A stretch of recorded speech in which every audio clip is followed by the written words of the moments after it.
A night marked by fire and destruction left hundreds in shock as an unexpected strike shook one of the most battered cities in the Middle East, reigniting regional tensions. We're going to see what this is about in just a moment.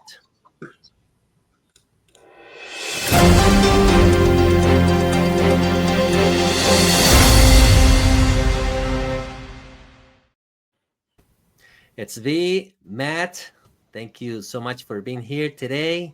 So we have this article, Matt. Something deadly took place in Yemen, I understand. Can you please elaborate a little bit more on what's going on with Israel and Yemen? Sure. So the Israeli military, they targeted some strategic sites that are used by the Houthis. One of them being a military compound near the presidential palace, a fuel storage facility, and they also attacked power plants that supply Houthi forces. Okay.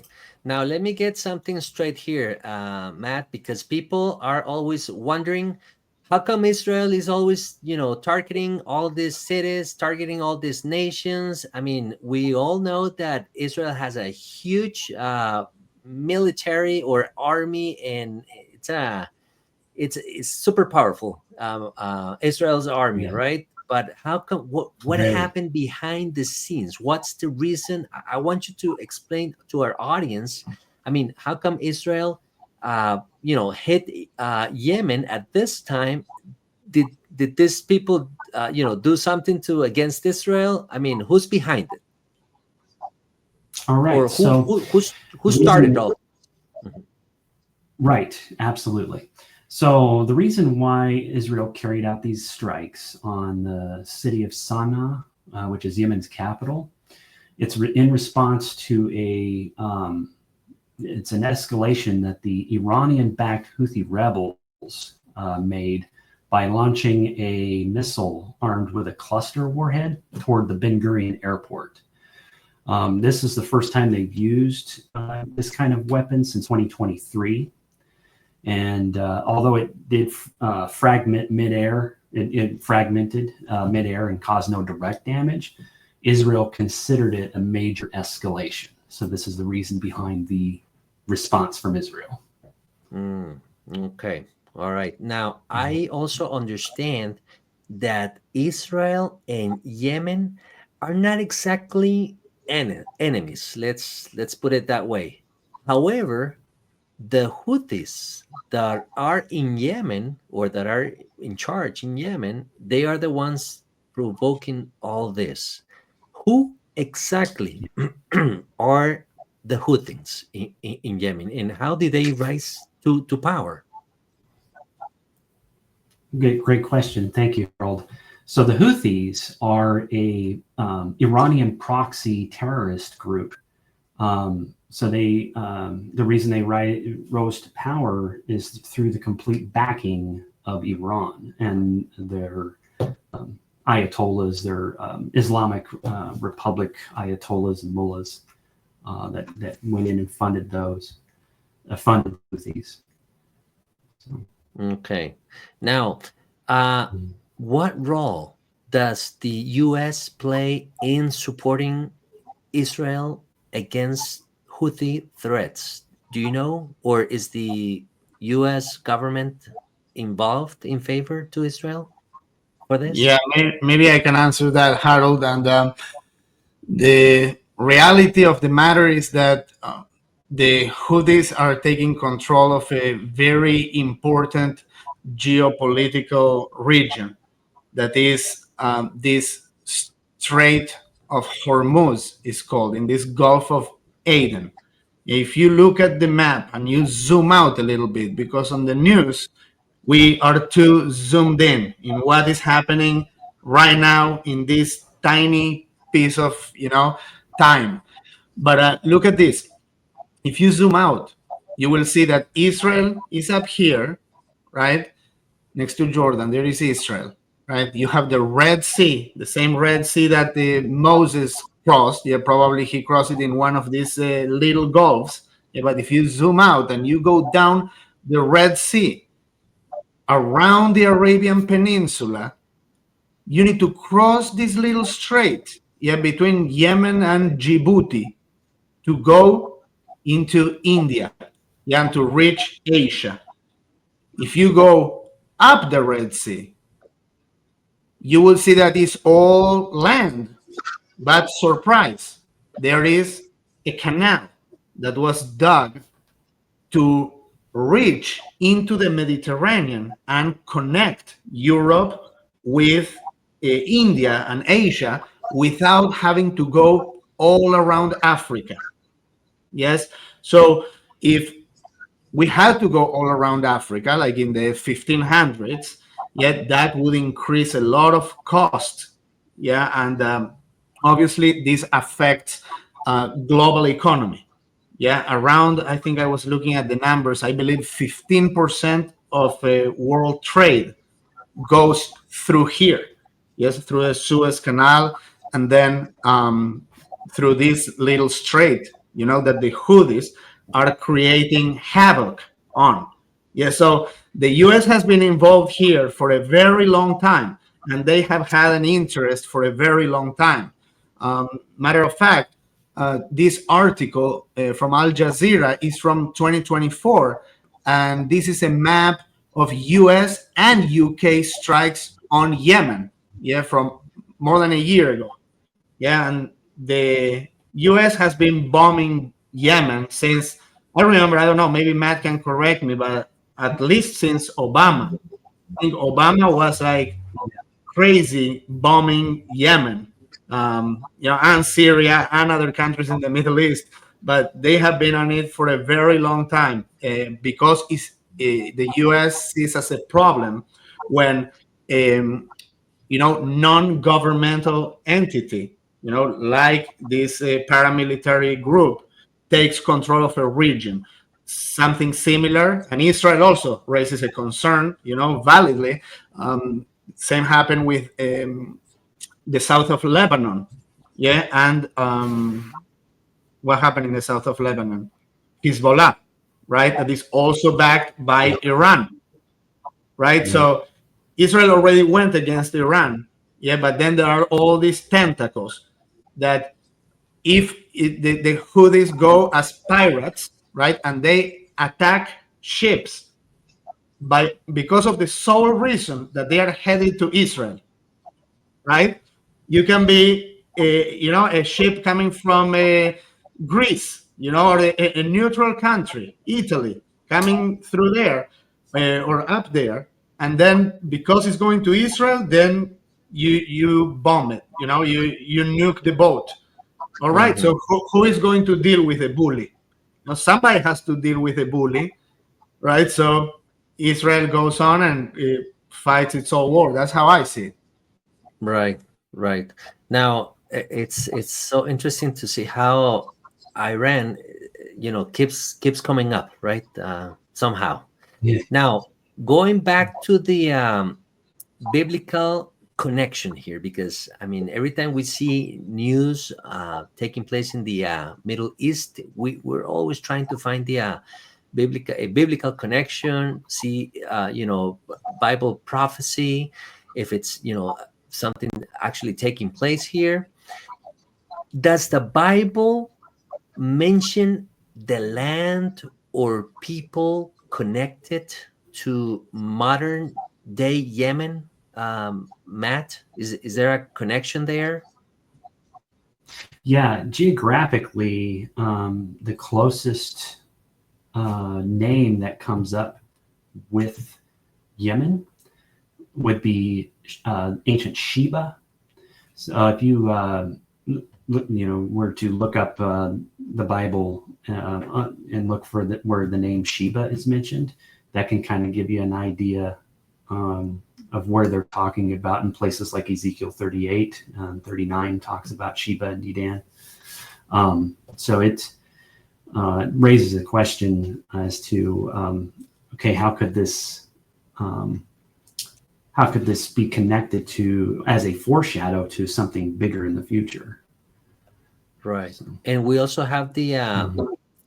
famous kingdom of Sheba I have here, which is possibly connected to Yemen in times of King Solomon, right? With the Queen of Yeah, Sheba. We're talking about the same place, right? As well. yeah, same Okay. place. Yep. Okay, that's quite interesting. Now, another question for you, Matt, in terms of biblical connections. Do the descendants of Ishmael play a role in today's conflicts between Israel and Arab nations, including Yemen? Yes. So the Ishmaelites were, so Ishmael was, uh, the, his descendants primarily settled in across the Arabian Peninsula, and then and that includes the Yemen area. So that, yeah, they definitely play a role for sure.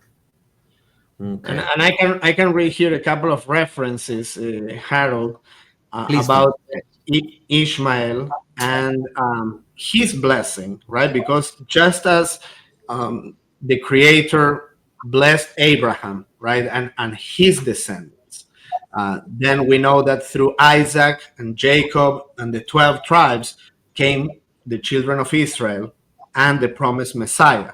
But because of the promise to Abraham, right, Ishmael was his seed as well. Yeah, even though it was planted in a different womb.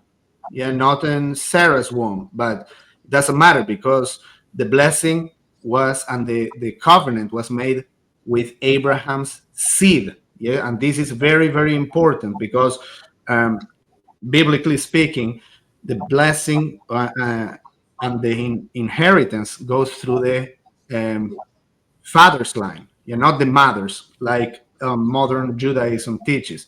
But in Genesis 16, it says, when Hagar fled from Sarah, I will so increase your descendants that they will be too numerous to count. And in Genesis 17, Abraham asked the Almighty to bless Ishmael. If only Ishmael might live under your blessing, he said. Uh, God's reply was, yes, I will bless him. I will make him fruitful and will greatly increase his numbers. He will be the father of 12 rulers, and I will make him into a great nation. But my covenant I will establish with Isaac. So we see how, even though the covenant continued with Isaac, Ishmael also receives a blessing. And, that's why we see the prosperity of the Arab nations, as far as, wealth and the land, with the oil and the, Oil. Yeah, multiplying, in number. And so that comes from the Bible. I agree. I agree. Now the Plus, go ahead, Matt. I'm I sorry.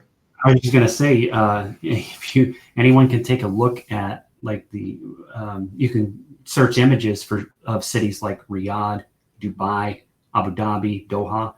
They are futuristic looking cities, Yeah, and in Dubai, you have a lot of supercars on the streets.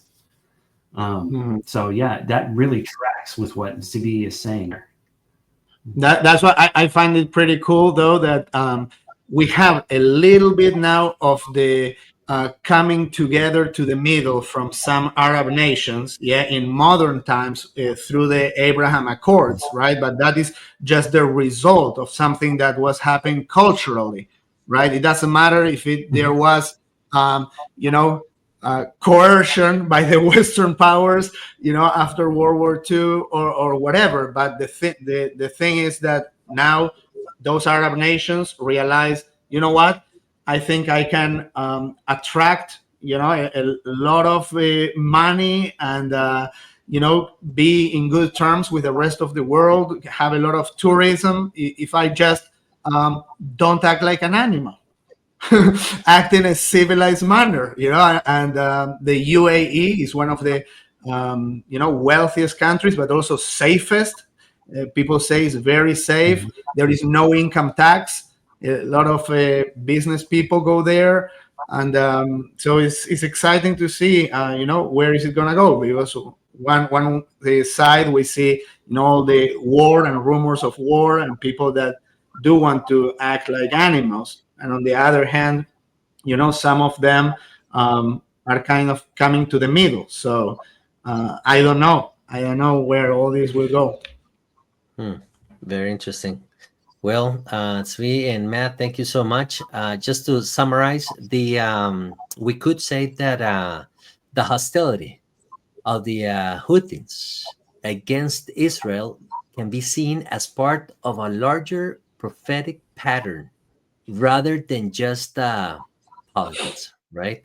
And I like Right. to leave this question to our audience, invite our audience to reply to the following question. It says, what can we learn spiritually today from the biblical pattern of nations rising against Israel in God's ultimate promise to protect his people? I just want to leave that there, and I want to hear your comments, and I want to hear what the Bible says. You're going to teach us, you're going to share with us your perspective on that, and your opinion. Before we go, it's V and Matt. We like to thank our new YouTube members as well. Those people that have decided to join our YouTube membership. It's always an honor and a pleasure to have you being part of this very selective group. And thank you so much, because with your help, we're able to continue spreading the good news of the gospel, the wonderful message of the Torah. And among those people, we have there, let me see real quick here. It says Yeshua is King. We have Tammy Sark, Ali Won. We have Alinda M, Daryl, Harry, Ramery, Daniel Mendez, Nondumuso, Hester, Lisa Leto, and many more, many more. Thank you so much again, guys, for joining this YouTube membership, and thank you so much for your support. In on behalf of brother Michael Rood and a Rood Awakening Ministries, we thank you and we bless you. See you guys until next time. Yehovah bless you. Shalom, shalom.